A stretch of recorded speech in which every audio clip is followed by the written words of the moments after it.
चलते हैं भगवान श्री राम के पावन लीला चरित्रों का कथन श्रवण करके अपने हृदय में कलिमल का नाश करते हुए अपने आराध्य देव के चरणों की प्रेम निष्ठा को प्राप्त करते हैं। भगवान श्री राम प्रवर्षण पर्वत में सुंदर वृक्ष के नीचे विराजमान हैं। लक्ष्मण जी को वर्षा ऋतु के बहाने उपदेश किए।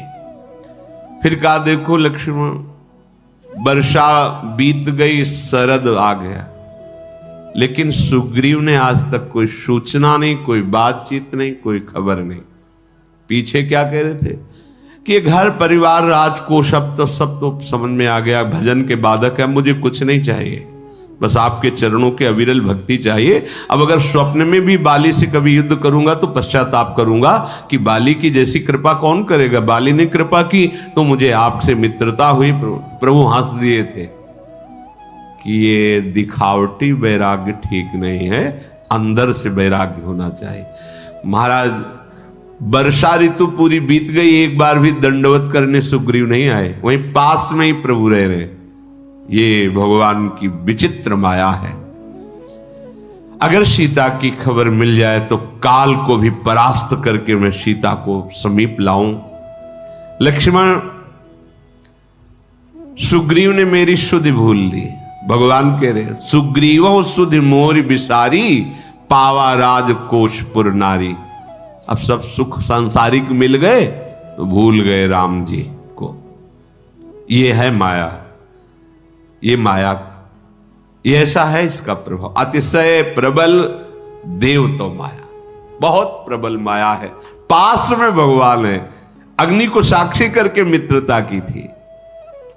भूल गए कि मुझे भगवत सेवा का कार्य मिला था, सीता की खोज। और प्रभु है, रोज सुबह जाके दंडवत करना चाहिए। 1000-2000 कोस थोड़ी है, पास में ही प्रवर्षण पर्वत है, एक बार भी नहीं गए। ये जीव की दशा है। जब मनोकामना पूर्ण होने लगती है तो भजन छूटने लगता है। इसीलिए भरथरी जी ने, जब भगवान शंकर प्रकट हुए, राजा थे भरथरी, चक्रवर्ती सम्राट, वही जब वैराग्य से भजन किए भगवान शंकर प्रकट हुए तो उन्होंने मांगा था कि प्रभु कभी मुझे सम्मान से भिक्षा भी ना मिले। तब भगवान शंकर ने कहा ऐसा क्यों? बोले प्रभु, सम्मान वो विषय जिसमें आपको भूल जाता है जीव, इसलिए मुझे कभी सम्मान न मिले। इसीलिए श्रीपाद ने भी कहा सम्मानम कल्याति हूं। अब राजपद पे बैठे हैं, सब वैभव इनका, भूल गए श्री राम को। सुग्रीवों सुधि मोरी बिसारी, पावा राजकोषपुर नारी। भगवान ने कहा जाकर के कह दो कि वो बाण रखा हुआ है तूणीर में, जिससे बाली को मारा था, वो बाण रखा हुआ है। इतना बता दो जाके सुग्रीव को। प्रभु को क्रोध थोड़ी है। अपने जनों को जो प्रतिकूलता देते हैं तो अपने प्रेम में मगन करने के लिए देते, सच्ची कहते हैं। ये सुग्रीव की दशा नहीं, ये हम सब की दशा है। 4 लोग कहने लगे तुम बहुत सुंदर हो, तुम्हारे जोड़ का कोई भारत में लड़ने वाला नहीं, बहुत पहलवान तो लगे कि 4 लोग कह रहे हैं तो बड़ा बुद्धि, बड़ी विचित्र है, मोहित करने वाली बुद्धि। वो लकड़ी की भुजाएं लगाए था पौंड्रक, उसे कहा तुम भगवान के अवतार हो, ये वो असली बन गया, मन में आ गया, वो खबर भेज दी, आओ युद्ध करो। तो भगवान ने कहा देखो सुदर्शन चक्र छोड़ेंगे, देखना फिर तुम असली कौन है। और उसका बनावटी चक्र पौंड्रकवाद, भगवान का दिव्य सुदर्शन काट के फेंक दिया। सब समुदाय के सही जो उनके सहायक थे। कुछ ऐसी दशा अपने लोगों की होती है। अगर नाम नहीं चल रहा है तो धोखे में हो, इसलिए सबसे कहते हैं नाम नाम पकड़ो, ये किसी की मत सुनो। ये शास्त्रीय बात कह रहे। कृतयुगे ध्यायतेम विष्णुम, त्रेतायाम यजते मखई, द्वापरे परिचर्यायाम, कलौ तद्धर कीर्तनाथ। भगवान श्री कृष्ण द्वैपायन व्यास देव जी। मान लो अब ध्यान का विषय नहीं रह गया है। आंख मूंद के देखो तो प्रपंच ही का ध्यान होगा। देख ले, खान पान व्यवहार संयम नियम ऐसे बिगड़ गए हैं कि तुम्हारे ध्यान का विषय प्रपंच ही होगा। देख लो, कोई बिरला ऐसा होगा जो पवित्र आहार, जितेंद्रियता, अंतर्मुखता तब भगवान के ध्यान की तरफ गति होती, जब नाम निरंतर चलता है। क्योंकि ध्यायते विष्णु, कृतयुग सतयुग में तो ध्यान परायण, बड़ी बड़ी यज्ञ पूजा, ये त्रेता द्वापर। कलयुग में एक उपाय रह गया, केवल उपाय रह गया, हरिर्नामयु हरिर्नामयु हरिर्नामयु केवलम कलौ नास्तेव नास्तेव नास्तेव गति अन्यथा, और कोई गति नहीं, मान लो। और वैसे तो चहुजुग चहुश्रुति नाम प्रभाव, कलि विशेष नहीं आनु पाऊ, पर आप मान लो तब है, समझ जाओ तो है, जबकि देख लो कुछ दिन। पर नियम से, खान पान सही होना चाहिए, आचरण पवित्र होना चाहिए, परहेज करो और नाम जप करो, फिर देखो आपको ऐसा लगता है। ये हम जीवन की बातें कहते हैं, कोई तुम्हें लुभाने से तुम क्या दे दोगे? जो तुम देना चाहते हो उसी को तो छोड़ के निकलता है साधु, तुम क्या दोगे? वही विषय तो दोगे ना, सेव संतरा रुपया पैसा और क्या। अरे इसको तो बहुत पहले ही, जब कोई परमार्थ पर कदम रखता है तो पहले ही इसको नाशवान समझकर चलता है। वो तो भाव के कारण लीलाएं चल रही, इनका कोई महत्व तो नहीं है। मानो ये किडनी हर समय एक, जैसे कोई सावधान सावधान सेवक कहता रहे, ऐसे ये काम करती है। ए सावधान, राधा राधा राधा राधा, हम हैं बिगड़ी हुई है, कभी भी जा सकते, राधा राधा राधा राधा राधा, हे श्री जी, हे करुणामयी लाडली राधा राधा राधा, बहुत कृपा है। बोले वो तो भजन करते थे, किडनी फेल कर, अरे बड़ी कृपा है। अगर किडनी फेल ना होती तो हमें रात दिन सावधान कौन करता? ये मित्र की तरह काम कर रही, राधा राधा राधा, कभी भी जा सकता है, राधा राधा राधा। अरे सब, अरे कुछ नहीं, सब दिखावा माया का, राधा राधा चलना है। जिस कारण से हमें भगवद स्मृति हो, वो कारण चाहे महान दुख हो या विपत्ति हो, कोटि कोटि बंधनी है। और जिस कारण से भगवान को भूल जाए, वो चाहे जितना बंधनी कारण हो, वो माया ही है।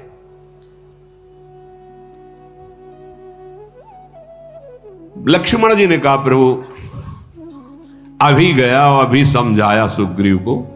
अभी लक्ष्मण जी ने प्रत्यंचा चढ़ाई, चले। भगवान ने कहा, देखो मतलब हमारा समझो मारना तो है नहीं ना, मित्र है, केवल भय दिखाना है। एक काम क्रोध लोभ मोह मद मत्सर, जाओ, ये भूल कर रहा है, इनको भयभीत करो। ये बिना आदेश के नहीं आ सकते, आपके अंदर अहंकार है, उसी को तोड़ने के लिए भेजा जा रहा है। तुम कहीं भगवत विमुख हो, उसी के लिए भेजे, जाओ। एक दिन भाई जी हनुमान प्रसाद पोद्दार जी के उसमें कि ये काम क्रोध भी हमारे भजन में सहायक बने। काम क्रोध कैसे सहायक हो सकते? क्योंकि भजन का तो स्वरूप है काम क्रोध मद मान न मोहा। जब महापुरुषों के वचन निकलते तो मिथ्या नहीं होते। जब उनका चिंतन हुआ तब समझ में आया कि कैसे सहायक। जब पता चला ना कि कितना गंदा हृदय, कामी है, क्रोधी हृदय है, मैं संभाल नहीं पड़ा, तो शरणागति कराने में बहुत बड़ा काम किए। हे नाथ, आपके सिवा कोई नहीं, देख लो प्रभु कैसा हूं।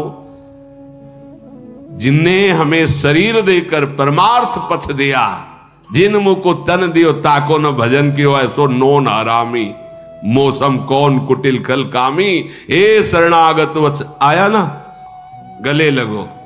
बोले वो प्रभु बहुत सता रहे थे। हम ही ने लगाया था कि कहीं इधर उधर भटक मत जाना, भयभीत होकर सीधे रास्ते में चले आओ। जो सभी तावा सरनाई रखियो ताई प्राण की नाई। अब हमारा कोई बिगाड़ नहीं सकता। भक्त को समझना चाहिए, कोई नहीं बिगाड़ सकता। अब जो कुछ भी होगा सब बनाने के लिए होगा। राधा राधा राधा पक्का समझो, जितने तुम्हारे फुलरा हैं ये सब हटेंगे।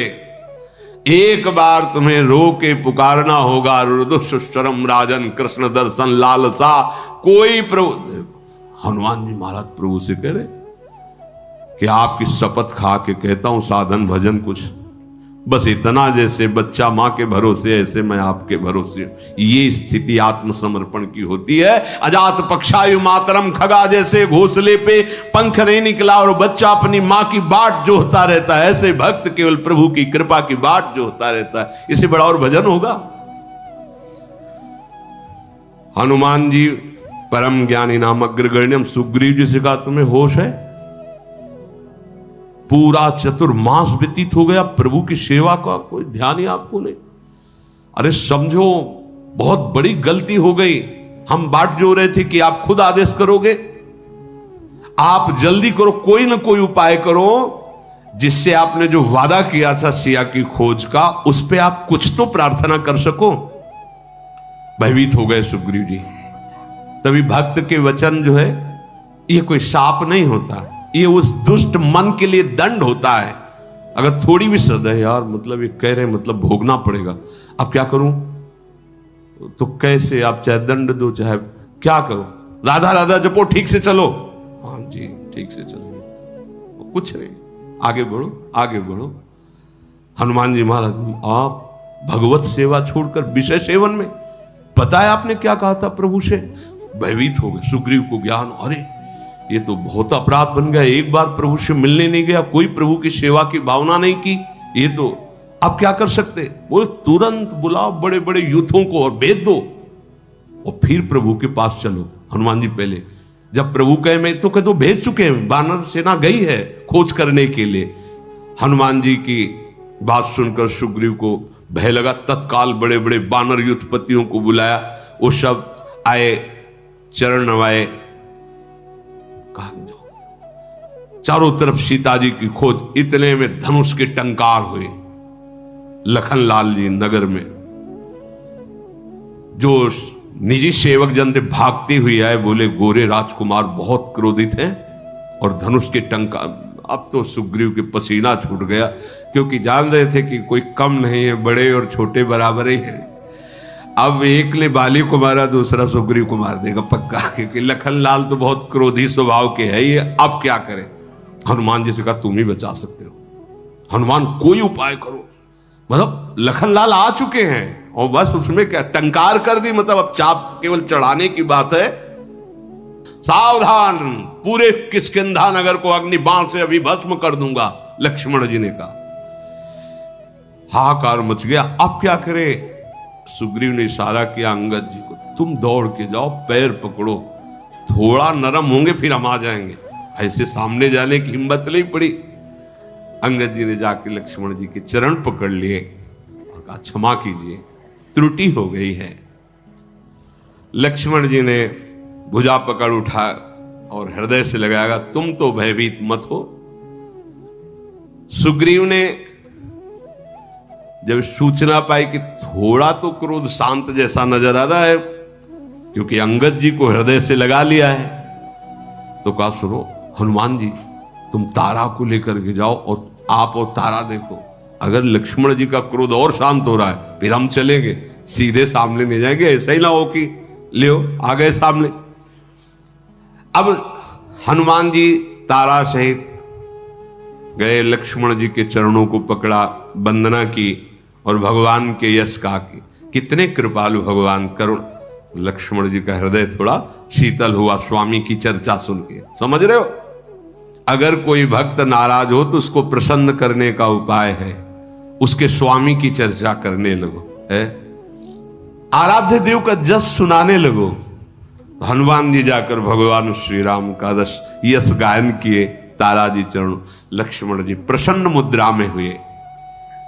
आओ प्रभु, महल में लाए, लक्ष्मण जी के चरण धोए, विनती की और इशारा किया सुग्रीव जी को, जाके शांत है लखनलाल जी। सुग्रीव जी आए, साष्टांग प्रणाम किया, लक्ष्मण जी ने गले से लगाया और कहा ये क्या है, ये क्या है? ये विषय इतने बलवान है कि बड़े बड़े मुनियों के मन में क्षण में क्षोभ पैदा कर देते हैं। मैं तो विषयी हूं ही, नाथ मुझे क्षमा करो। जब विनय सुनी तो लक्ष्मण जी ने समझाया कि जब भगवान का दासत्व स्वीकार कर लिया जाता है तो भगवत अर्पित करके विषय सेवन किया जाता है तो उसकी आसक्ति नहीं बढ़ती, भगवान में प्रीति बढ़ती है। तुम भगवत विमुख होकर विषयों का सेवन कर रहे हो, भगवत आज्ञा का उल्लंघन कर रहे हो। कहा था भगवान से आप चिंता मत करो, मन वचन कर्म से हम आपकी सेवा को भूल गए, मन वचन कर्म भोगों में लग गए। तब हनुमान जी ने कहा कि प्रभु आपके आने के पहले ही बड़े बड़े वानर युद्धपतियों को खोज के लिए भेज दिया गया है। इससे लक्ष्मण जी को अच्छा लगा और कहा चलो रघुनाथ जी के चरणों के दर्शन करो चल करके। लक्ष्मण जी की प्रेरणा से हिम्मत बनी। नहीं, ये विषय भोग हिम्मत रहित कर देता है, अपने स्वामी के सामने जाने की हिम्मत नहीं रहती। अंगद जी और भी बड़े बड़े वानर युद्धपति, लक्ष्मण जी आगे चल रहे, पीछे पीछे सुग्रीव जी वहां गए जहां भगवान गंभीर मुद्रा में मर्यादा पुरुषोत्तम श्री राम विराजमान है। भगवान ने जय साष्टांग दंडवत सबने की और सुग्रीव ने कहा कि मुझे दोष मत देना प्रभु। पहली बात कही, लक्ष्मण जी से तो विनय की थी और प्रभु से कहा देखो मुझे दोष मत देना।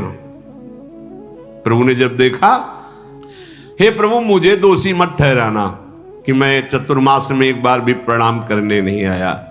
ये आप ही की इतनी प्रबल माया है, ये तभी छूटती जब आप छुटाओ नाथ, नहीं तो ऐसा फंसा लेती कि याद भी आपकी नहीं आती। अरे देवता मनुष्य मुनि कोई ऐसा नहीं है जिसको पछाड़ न दे ये माया। फिर नाथ मैं तो पामर पशु बानर ठहरा, वैसे ही कामी स्वभाव होता है।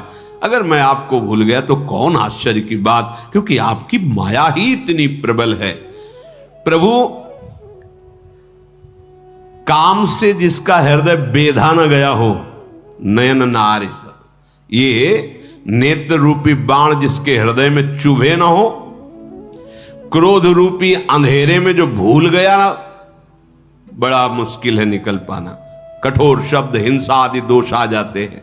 उसमें कोई जागता रहे क्रोध रूपी अंधेरे में रात्रि में, लोभ रूपी फांसी में जिसने अपना गला न फंसाया हो, वो आप ही हो सकते हो, या आप जिसको बचा वो हो सकता है। ये साधन से नहीं हो सकता। काम क्रोध लोभ ये साधन से नहीं जीत सकते, प्रभु आपकी कृपा से जीत सकते हैं। यह गुण साधन ते नहीं हुई, तुम्हारी कृपा पाओ कोई कोई। तब रघुनाथ जी मुस्कुरा कर बोले कि जानते नहीं हो हम तुम्हें भरत के समान प्यार करते हैं, पर तुमने मन लगाकर हमारी बात नहीं समझी थी। ध्यान रखना, हम दोष भगवान को देखते हैं। तुम्हारी माया प्रबल है, तुम्हारा ये ठीक है प्रबल, लेकिन अगर भगवान की बात मान जाओ, गुरु की बात मान जाओ, तो फिर माया तुम्हें परेशान नहीं करेगी। भाई अब उपाय करो जिससे सिया जी की खबर मिले। इस प्रकार बातचीत ही हो रही थी कि सुग्रीव के जो भेजे हुए जितने, वो सब इकट्ठा होने लगे भगवान के दर्शन के लिए। भगवान शंकर कैलाश से दिव्य नेत्रों से देख रहे, कह रहे ऐसे रंग बिरंगे बानर हैं, कोई लाल कोई काला कोई भूला कोई ऐसे, इतने रिक्ष बानर ऐसे कि इतने करोड़ बानर, ऐसा संख्या नहीं गिन सकते, असंख्यो। सब आकर के प्रणाम कर रहे, भगवान के दर्शन कर रहे। अब इतने असंख्य बानर कितनी देर में प्रणाम करेंगे, कितनी देर में दर्शन? 2-4 साल तो लग ही जाएंगे प्रणाम। हाँ जय, चलो आओ जो लग जाएंगे ना। तो इसमें एक लीला हुई, हर बानर के पास भगवान प्रकट है। असंख्यो बानर भालू सबके सब, ठीक हो तुम, प्रणाम नमस्कार हो रहा है। हाँ सबके पास भगवान ने अनंत रूप धारण कर लिए। सब एक एक बानर के पास भगवान खड़े, सबका मंगल पूछ रहे हैं। सब हाथ जोड़कर खड़े हो गए। सुग्रीव ने कहा, समूह के समस्त अधिपति और बानरजन सुनो, मेरे प्रभु श्री राम का कार्य है और मेरी आज्ञा और अनुरोध है कि तुम चारों दिशाओं में फैल जाओ। कोई भी कंदरा गुफा देश प्रदेश कहीं भी कोई ऐसी जगह नहीं होनी चाहिए जहां तुम लोगों का पहुंचना हो। कहां सीता जी हैं ये खोज। अगर 1 महीने में खोज करके तुम लोगों ने बताया नहीं, पता नहीं ठीक बताया, सब मारे जाओगे मेरे द्वारा, प्राण दंड दिया जाएगा सबको। बिना पता लगाए कोई वापस आया तो पहले प्राण दंड होगा। 1 महीने की अवधि है, सबको प्राण दंड दिया जाएगा अगर सिया जी की खोज नहीं हुई। अब तो उनकी चाल ही है इस पर्वत से उस पर्वत से उस कंदरा। कोई ऐसे थोड़ी कि ऐसे पग में चलना है, भारी भारी छलांग लगाने वाले सब, एक से युद्धपति, सेनापति, बानर सब। जब ये सब गए तो श्री अंगद जी, नल जी, हनुमान जी ये पीछे रुके रहे। बड़े बड़े युद्धपति सब गए। जाम्बवान, हनुमान जी और अंगद जी और नील, ये कुछ श्रेष्ठ योद्धा पीछे रुके। सुग्रीव जी ने कहा तुम सब दक्षिण दिशा की तरफ, क्योंकि विमान दक्षिण दिशा की तरफ जा रहा था जब राम राम आवाज करके पट डाला था जानकी जी ने।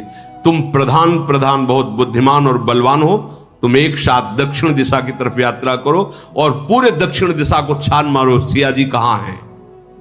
मन वचन कर्म से प्रभु के कार्य में तन्मय हो जाओ।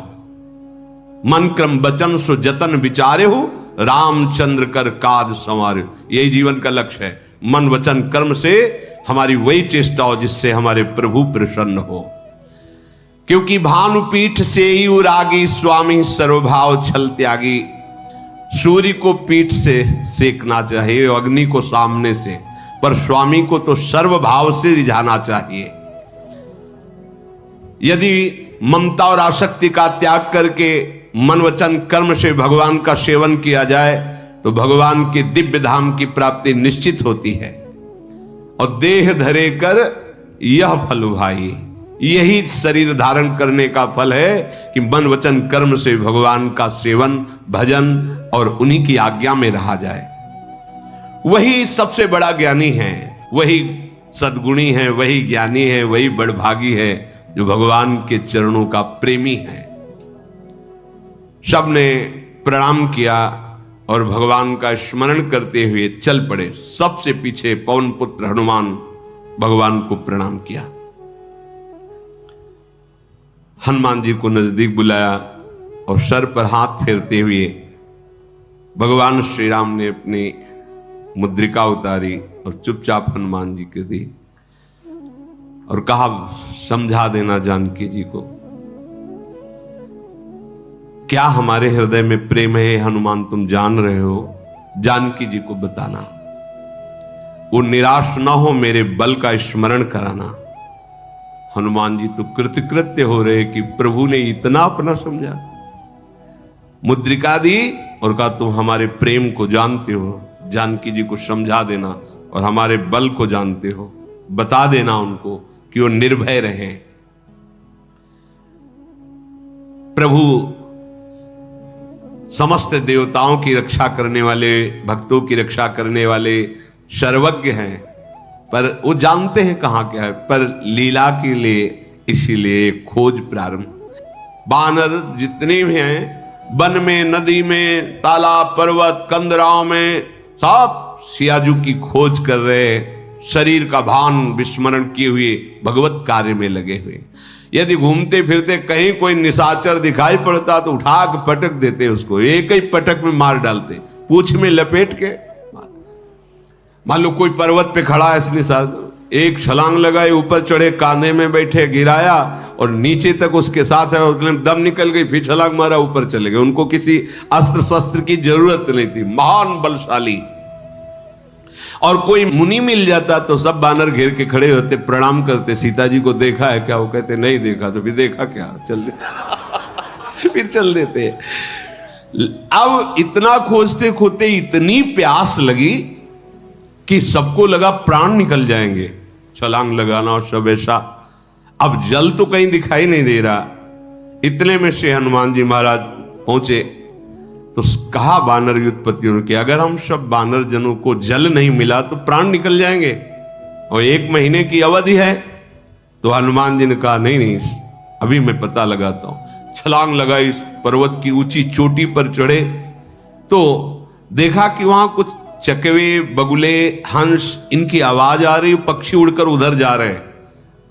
नीचे उतर के आए, बोले एक गुफा है, गुफा से जाने पर शायद सरोवर होगा, क्योंकि ऐसे पक्षी जहां जल होता है वहां रहते हैं, आओ सब। तो एक बीवर में प्रवेश किया, कंदरा में, और वहां आगे गए तो आगे जाके देखा बड़ा ही सुंदर सुहावना बगीचा, खिले हुए कमल और बड़ा सुंदर एक छोटा सा मंदिर और एक नवयुवती बैठे तपस्या कर रही है। नजदीक जाके सबने उस नवयुवती को प्रणाम किया।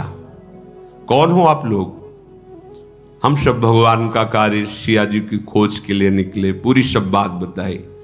अच्छा, तो ये अमृतमय जल है इस सरोवर का, पान करो। यहां बहुत सुंदर सुंदर फल लगे हैं रसीले, इनको खाओ।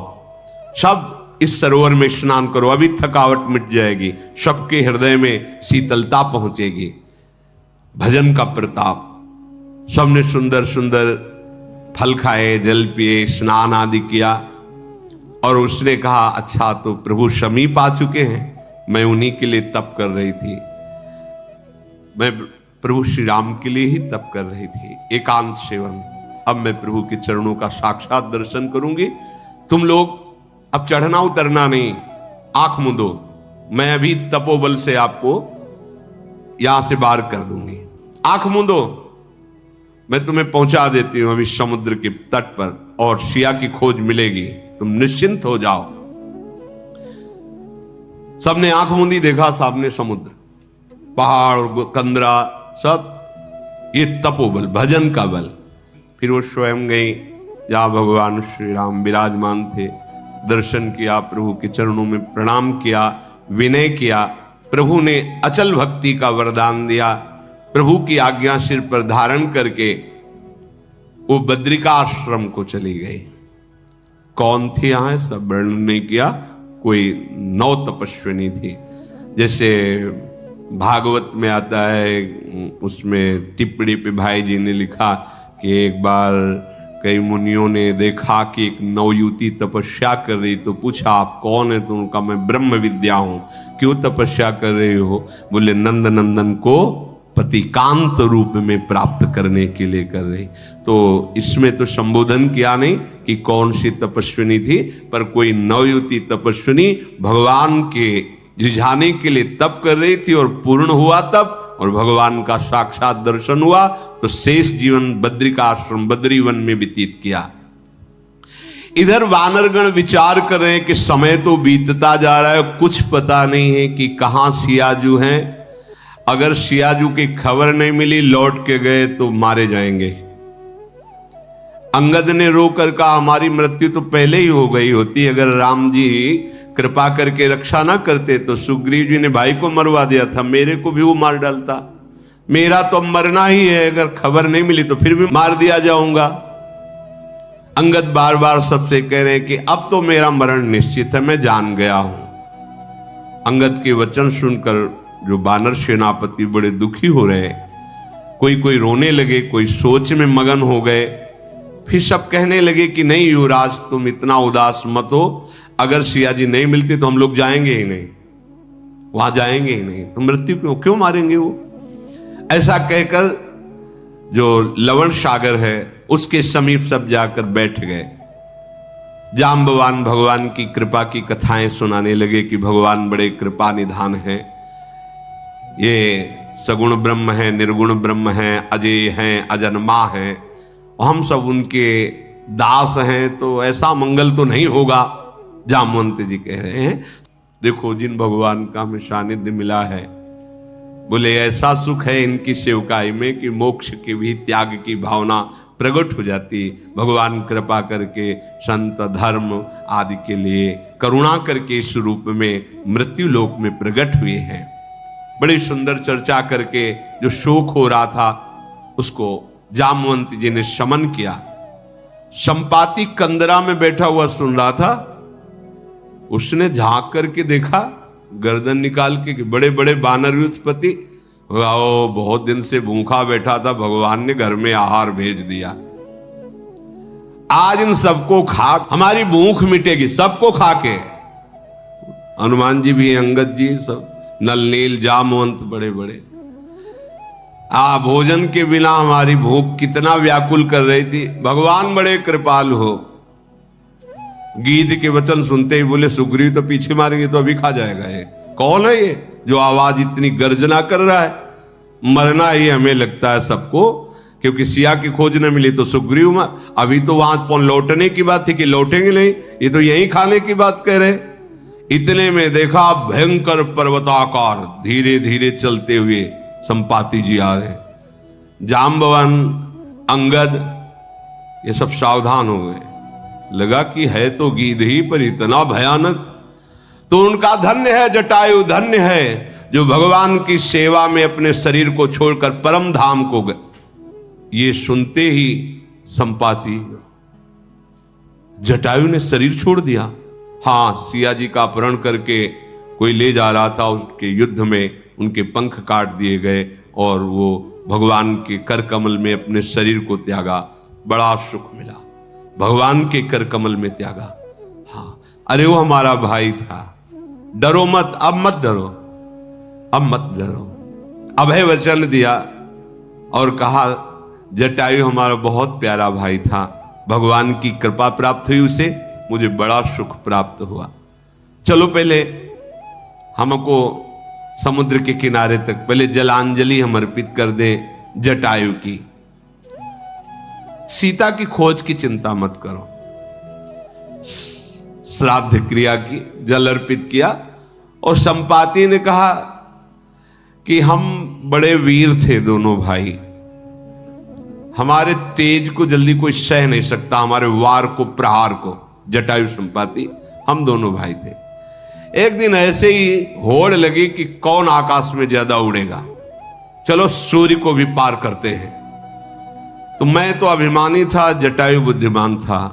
जब सूर्य के नजदीक पंख जलने लगे तो जटायु तो वापस आ गए, मैं अभिमानी आगे बढ़ा, मेरे पंख भस्म हो गए और मैं चीख मारकर जमीन में गिरा। तो उस समय एक मुनि, बड़े कृपालु चंद्रमा नाम के मुनि, उनको बड़ी दया लगी और उन्होंने देहाभिमान को शमन करने के लिए बड़ी भगवत चर्चा की और कहा तुम चिंता मत करो, परब्रह्म साक्षात मनुष्य शरीर में पधारेंगे, उनकी स्त्री का अपहरण राक्षस करेगा, उनके दूत आएंगे और जब तुम उनके दूतों से मिलोगे तो तुम्हारे पंख जग जाएंगे। तो आज मेरा जीवन नवीन जन्म होगा, तुम भगवान के सब सेवक हो, मेरे नवीन पंख, अब तुम चिंता मत करो। मैं यहां से देख रहा हूं सीता जी बैठी, संपत गीधे दृष्टि अपार, समुद्र के इस पार 100 योजन का 400 कोस का समुद्र, अशोक वाटिका में सींचा हुए। वो कह रहे कि देखो त्रिकूट पर्वत पर लंका बसी हुई है, वहां का राजा महाबली रावण है, मुझे दिखाई दे रहा। अशोक वन में सीता जी विराजमान है, इस समय राक्षसी आसपास घेरे हुए और शोक मग्न है। मैं यहां से देख रहा हूं, मुझे दिखाई दे रही त्रिकूट पर्वत के ऊपर लंका, लंका में अशोक वाटिका, अशोक वाटिका में राक्षसियों से घिरी हुई जानकी जी शोक मग्न। मैं देख रहा हूं, तुम नहीं देख पाओगे। अब बूढ़ा हो गया हूं, नहीं तो अभी दिखाता। पंजे में इतनी दम जटायु के थी कि विकल होकर के गिर पड़ा था रावण, और संपाति तो उससे भी बलवान है। बूढ़ा ना होता तो तुम्हारी सहायता करता। अब भाई जो 400 कोस समुद्र को लांग जाएगा और बुद्धि का निधान होगा, वही वहां जा सकता है, क्योंकि रावण की बड़ी सुरक्षित लंका है, उसमें प्रवेश गुप्त रूप से लंकनी नाम की एक राक्षसी रहती है, मच्छर भी प्रवेश नहीं कर सकता बिना आज्ञा के। वहां मच्छर भी, बड़ी दिव्यता है। अब मेरा शरीर देखो कैसा हो गया, तुरंत पंख हो गए, नए पंख हो गए। आहा, अरे पापी विजिन का नाम स्मरण कर ले तो बहुत समुद्र से पार हो जाते, फिर तुम भगवान के दास हो, निराश हो रहे हो। ये निराशा कायरता नहीं, अपने हृदय में हिम्मत धारण करो और उपाय करो। और गरुण की तरह पंख फैलाए उड़ गए संपाति जी। अब वहां सब सोच रहे कि इतना बड़ा समुद्र कैसे पार हो, कौन। ऋक्षराज जाम्बवान कहने लगे वैसे तो हमारे लिए समुद्र कुछ नहीं है, अब बूढ़ा हो गया हूं, पहले वाली बात तो रही नहीं जब जवानी में हमारी थी। जब भगवान वामन जी बने थे उस समय में जवान था, और बलि को जब प्रभु ने बांधा तो 2 घड़ी में 48 मिनट में जो भगवान चरण फैलाए हुए थे, 48 मिनट में 7 बार प्रदक्षिणा, मानो समस्त ब्रह्मांड की 7 बार प्रदक्षिणा की थी 48 मिनट में। जाम्बुवान जी कह रहे अब तो बूढ़ा हो गया हूं, ये हमारे लिए समुद्र क्या है, बूढ़ा हूं। अंगद ने कहा मैं तो पार जा सकता हूं, पर लौटने में मुझे पूरी ताकत लगा के छलांग लगा के पार तो हो जाऊंगा, पर दोबारा फिर वापस इसमें मुझे संदेह। जामवंत ने कहा तुम तो सबके हमारे प्रधान युवराज हो, हम तुम्हें भेज भी नहीं सकते। रिक्शा जम्बवान जी ने देखा कि हनुमान जी चुपचाप शांत खड़े हैं ऐसे। हे हनुमान जी, तुम कुछ बोल नहीं रहे, चुप हो। अरे महाबल की खान हो, पवन के पुत्र, तुम्हारा वेग पवन के समान है, तुम बुद्धि ज्ञान वैराग्य भक्ति सबके समुद्र हो, फिर चुप कैसे खड़े हो। तो हनुमान जी को शाप था किसी ऋषि का, बचपन में खेल खेल में बड़ा, तो फिर उन्होंने कहा था तुम जब तक तुम्हारे बल का कोई स्मरण नहीं करेगा तब तक तुम्हें स्मृति नहीं। जे का चुप साधिरा, हनुमान जी को जैसे कोई सोते